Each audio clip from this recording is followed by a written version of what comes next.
morning, everybody. Welcome to Morning with the Focus. Wilson Tarpe Jr. joined this morning by Justin Walters from Sports Ruckus. NBA Finals, game 6 is tomorrow night. So we give that a little bit of a rest. Been talking finals all week, especially the night of games and the mornings after. So that will continue tomorrow night and then Friday morning. As for what that means for this morning and tomorrow morning, it means we talk about a couple different things. We know we're in that portion of the NFL offseason where, some teams are done with mini camps, some teams are just hitting mini camps, and then, we're, a month and some change away from some teams, or 2 months, rather, away from folks starting training camp. That said, got a couple topics this morning I want to get through. I'm going to start with two quarterbacks, both Baltimore and Arizona. Different situations. They both want similar results, though, right? Lamar Jackson showed up for mandatory minicamp. Had a bunch of folks with this "where's Lamar" been at for the past couple weeks because he just wasn't in Baltimore. People are freaking out about it. Obviously, a bunch of nothing.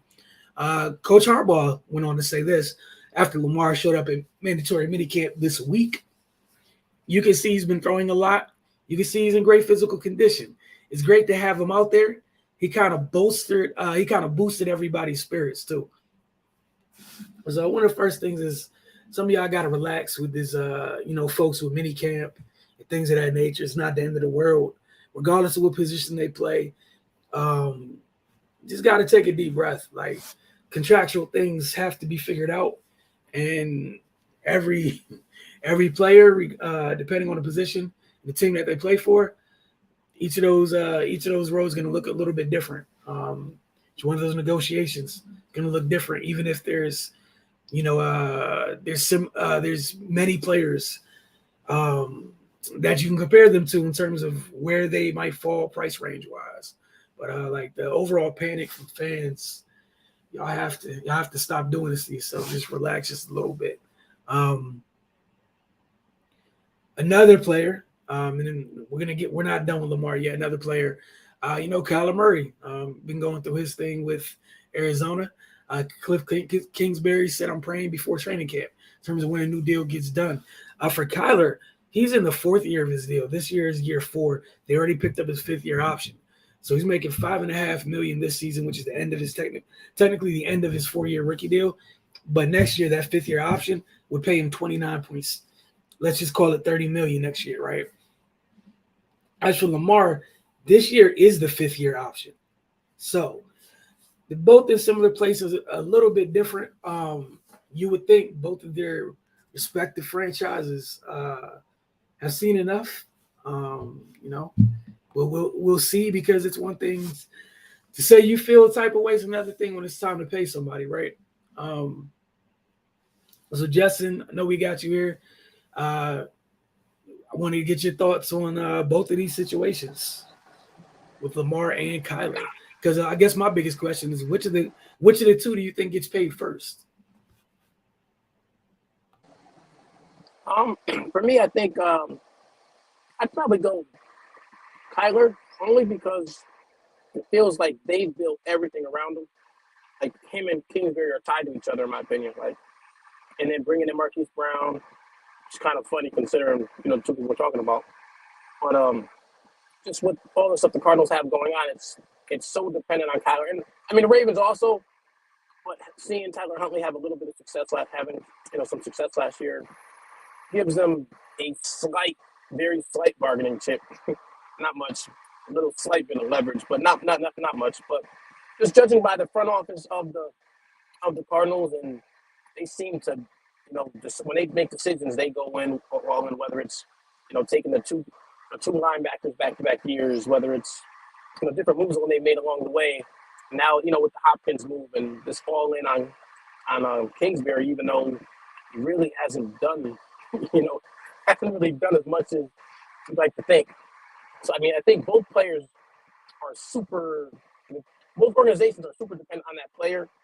And the Ravens are such a well-run organization. It would be interesting to see if they had a sticking point of, okay, we're not going past here.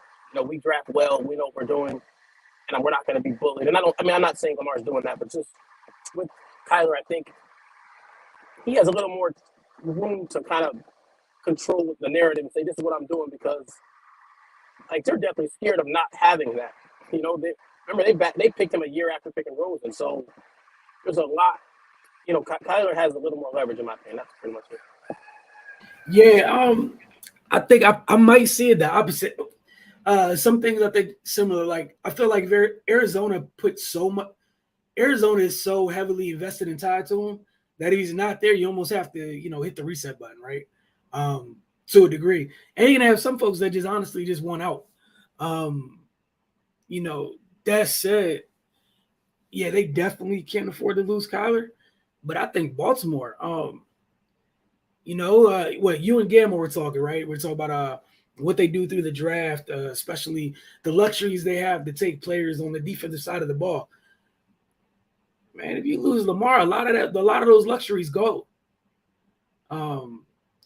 Honestly, I don't know what you get immediately that immediately puts you back in, this stage that you're in. And then also, I just think because of what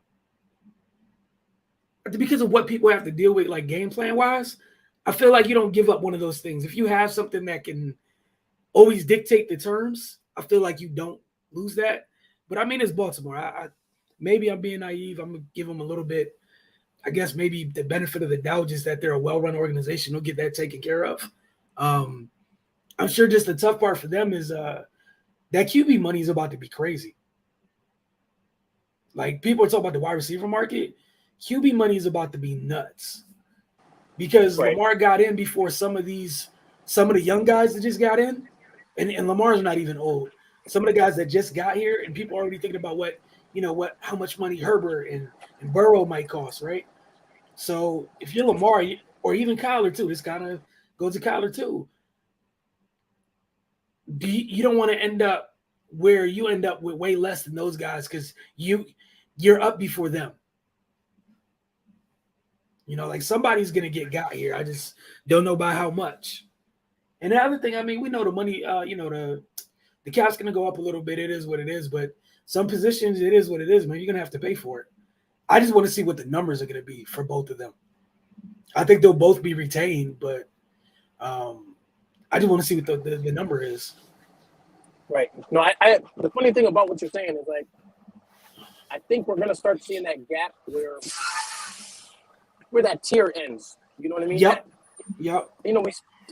That tier one, basically tier two, tier one, that top 10 to 15 quarterbacks, where that ends and that drop off gotta be huge. You know what I mean? And I think both of these guys, they slip in that top end.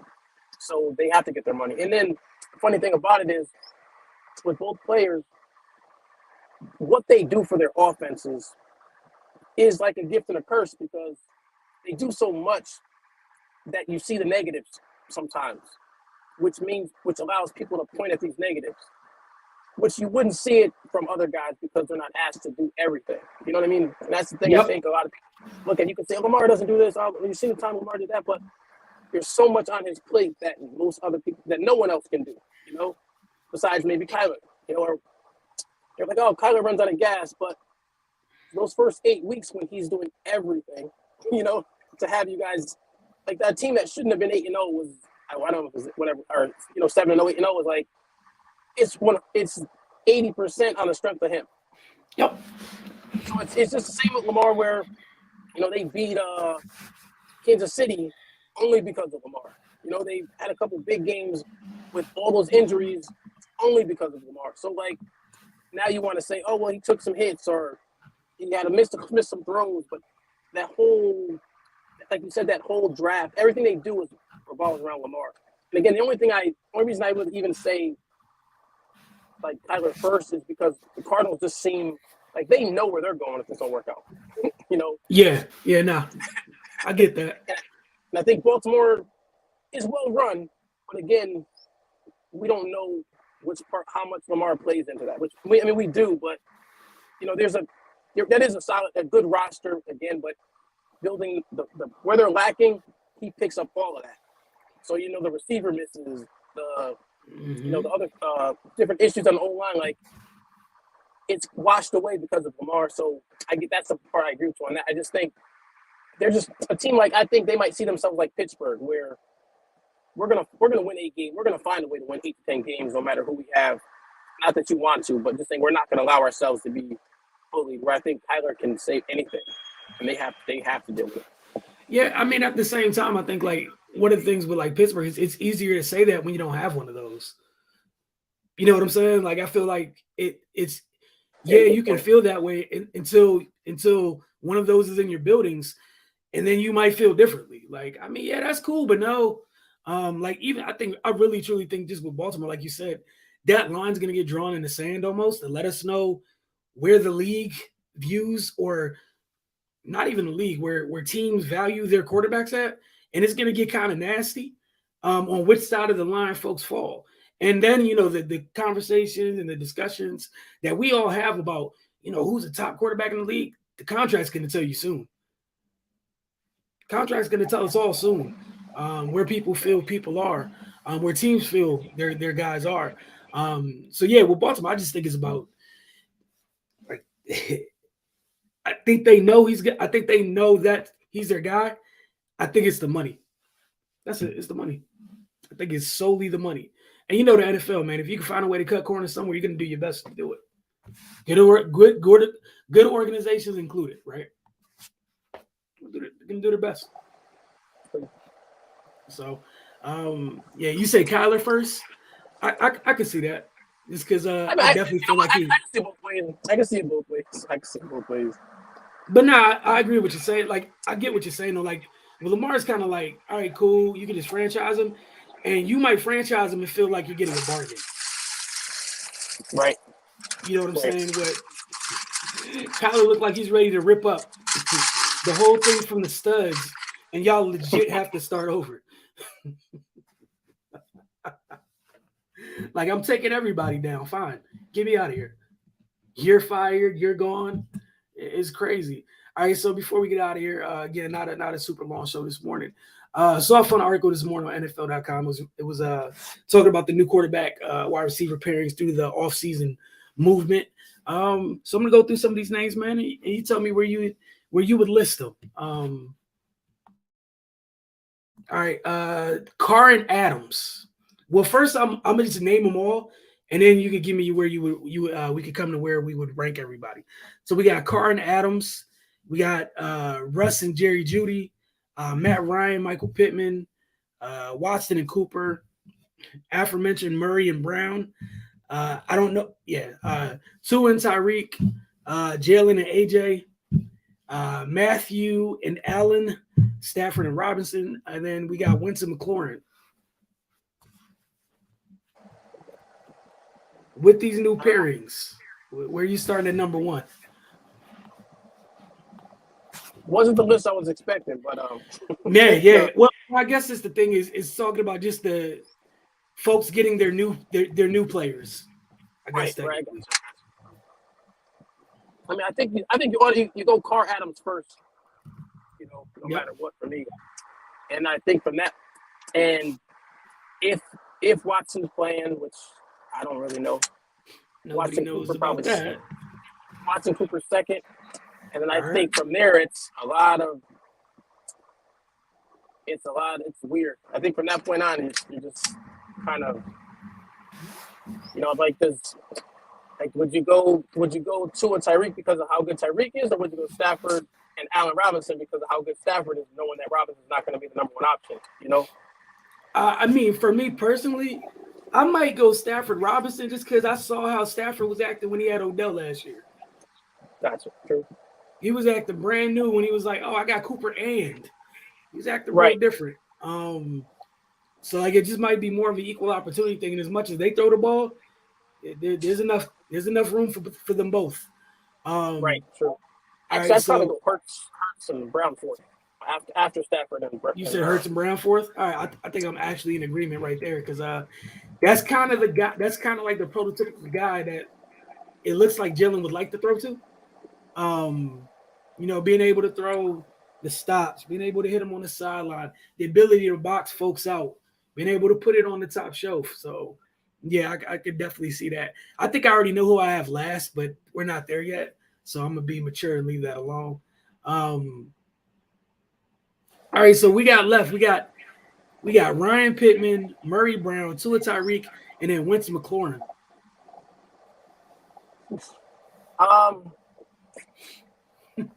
It's tough because I would say Tyreek's the best of the three, but McLaurin's really good. And it's like I think I go Tua Tyreek just because I'm throwing Tua Tyreek and McDaniel in there. That's I get that. And then I feel like Matt Ryan's gonna get the ball to Pittman, but it's just so much that McLaurin does for you, whether it's after the catch or as a deep threat, and then just thinking Winston is just gonna gun him, basically saying I'm gonna throw you the ball regardless, and just have right. So then I think we both know who comes in last. Then. Yeah. Okay. Murray and Brown. Oh, I ain't even forgot about that. Yeah. No. Hey, look, man, that's why I said I knew who was going to come in last. So this is what we agreed on. We had Carr Adams 1, Watson Cooper 2. If Watson ends up playing football this year, he got a whole lot of other things to deal with. Could be suspended for the year. And, how that stuff's looking. Yeah. Man, depending on what comes out, rightfully so. Stafford and Robinson, I think they're going to be electric. Truly. And I don't think it's going to take away from Cooper. Not in the least bit. Now, for Van Jefferson, your life might stink for a little bit, buddy. Van Jefferson and them tight ends, especially the tight ends, I don't know. He might look at Allen and be like, I'd rather throw here. So we'll see. Tua Tyreek, I definitely get that. Like, McDaniel's going to have that thing humming. Winston McLaurin, the only reason I'm okay with that is it's because I'm all in on Terry. It has nothing to do with the dude throwing it. And I guess, like you said, the one thing we know about Carson, he'll let it go. Whether good, bad, or indifferent, he'll at least let it go down the field. Right. Ryan and Pittman for sure. I think Ryan's probably going to have a bigger connection with their 19 tight ends that are all 6'6". Right. And then, like you said, Murray and Brown. Yeah, man, I don't know what to expect out of that, man. I don't know how that dude's for doing that division. I don't know. They've already got 3 guys just like him. I feel like. Yeah, look, man. I went through so many bubbles. And D-Hop's out, what, 6 or 8 weeks? I think 6. Okay, so that's 6.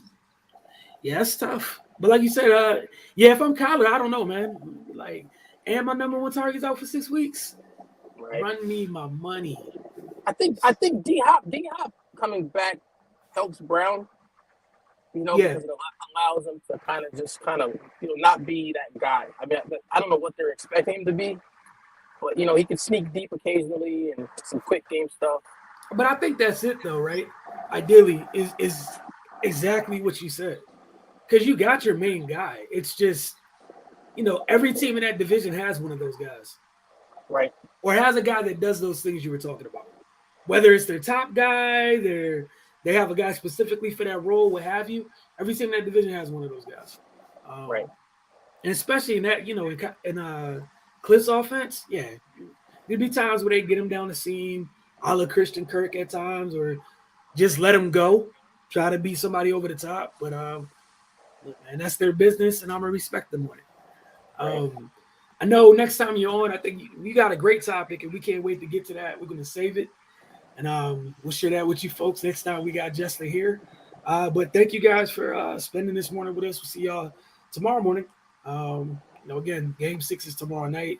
See you guys tomorrow morning. Talk a little finals in the morning. We'll see. But I'm going to get on to, again, there's other things to talk about as the NBA season is coming to a close. By Monday morning, no matter what, the season's over. So see what happens with that. So y'all have a good day. Appreciate y'all.